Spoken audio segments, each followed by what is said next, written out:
Aperçu général de l'histoire du Congo, période spécifique. Par exemple, colonisation, indépendance, guerre récente, etc. Et tu fais référence à la République du Congo, Congo-Brazzaville, ou à la République démocratique du Congo, Congo-Kinshasa. Les deux ont des histoires distinctes.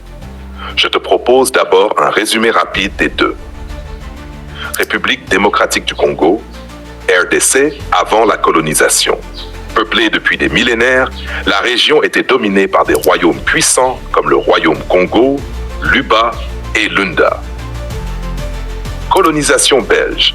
En 1885, le roi Léopold II de Belgique en fait sa possession personnelle sous le nom d'État indépendant du Congo. Ce fut une période marquée par des violences extrêmes. Congo belge, 1960.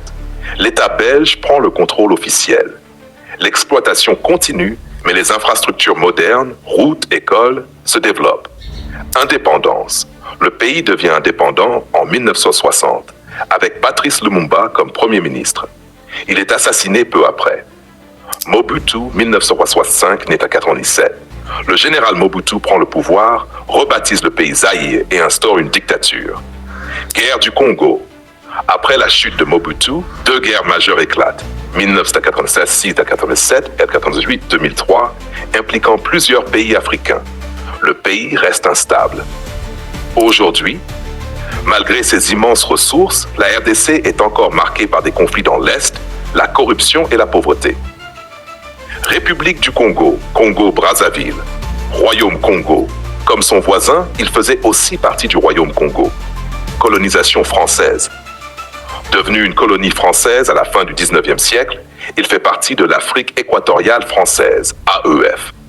Indépendance. En 1960, le pays devient indépendant. Marxisme-léninisme. Dans les années 1970, il devient un État marxiste soutenu par l'URSS. Guerre civile. Dans les années 1990, le pays connaît une guerre civile. Stabilité relative.